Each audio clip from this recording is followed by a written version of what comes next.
guys! It's me, Hannah. I'm back. So, continuation siya nung reels or ng shorts na ginawa ko kanina. Since hindi naman nga kasi kasya dun sa 90 seconds yung sasabihin ko. So, yes, tama po kayo nang narinig. May problema po ako. So, ay, namumuti ako. Ang puti ko naman dito.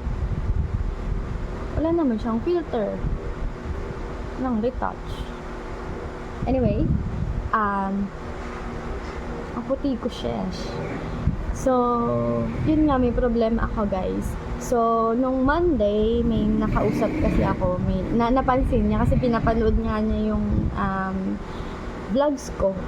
And then, may napansin siya na merong ilang clips doon sa uploaded video ko na copyrighted. No background music yung other clips. So, I checked it last night. So, pumunta tayo sa studio. Nag-visit ako sa studio ko. And then, I found out nga na out of 4 videos that I uploaded on YouTube, merong may dalawa doon na restricted. So, such as are like restricted siya sa copyright, guys. So, yung una na na-copyright is yung vlog number 2, yung Playing With Me. So, this is clearer than our relationship. Meron ako doon 3 clips na I had to take an action na i-ano ko siya, na i-remove ko na lang yung background music kesa ma-copyright po tayo. Pero yung music nun kasi nilalaro ko pa kasi yung nilalaro ko pa yung mga yung sa editing. So, yung ginamit kong music doon is sa cellphone ko. And hindi ko alam, meron doon isang music na copyright pala siya. So, since musunod tayo kay YouTube policy, ayun. Kesa naman kasi, pwede kasi may choices kasi, it's either i-delete ko yung clips or tatanggalin ko yung music background nung clips na copyrighted. So, syempre, tinanggal ko na lang yung clips na copyrighted. Kasi meron ako doon, 'di ba 3 clips yung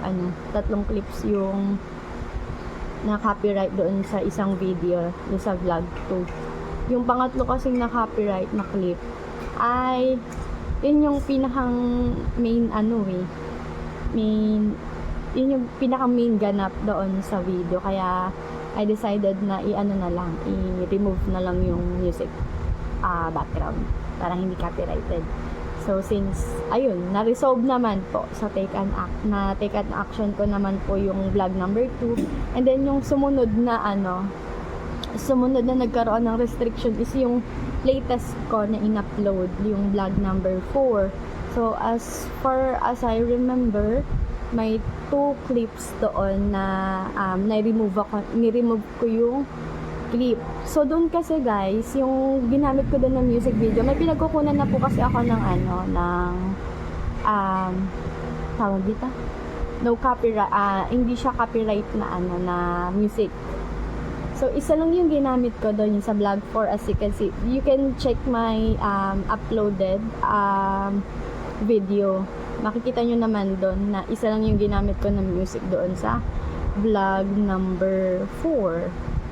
So, but then, meron dun kasing mga parts.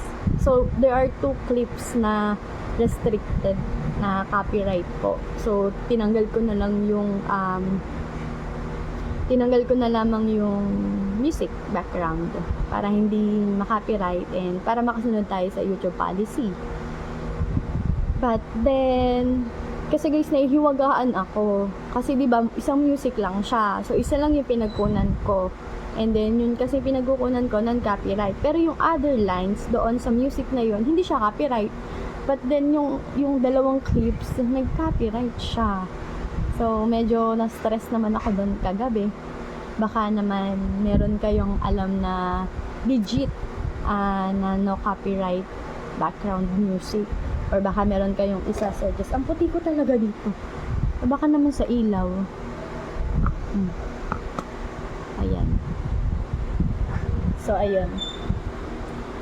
Baka may isa-suggest po kayo na legit na no copyright po yung music. Para naman improve natin yung vlogs natin. Ha? Yun yung problema ko. Si ano naman, nung Monday, may nag-suggest naman sa akin. Kasi siya nga, di ba yung nakapansin. Tapos nag-suggest siya na, ayun nga, humingi ako ng tulong kay ChatGPT. Bago kasi yun, guys, nagkaroon na kami ng conversation about ChatGPT. Pero hindi naman about doon sa sa vlogging. About naman doon yun sa aso niya na naipo-foster niya ngayon. So, kasi nung time na yun, tsaka ko naikikwento yun. ChatGPT. So, wala na yun sa concern ko today, sa problema ko ngayon. So, yun nga, guys.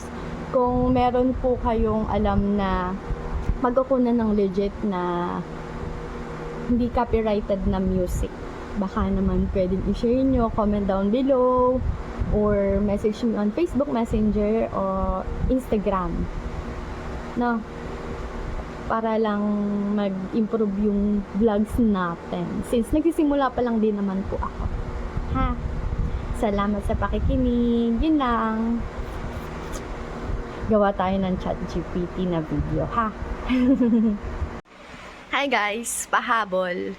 So, dun sa ChatGPT, di ba sabi ko magagawa ng video ng ChatGPT. Pag naka 100 likes or naka 100 thumbs up sa YouTube and 100 reaction dito sa Facebook, tayo? Isusunod na natin yung ChatGPT video. Ha?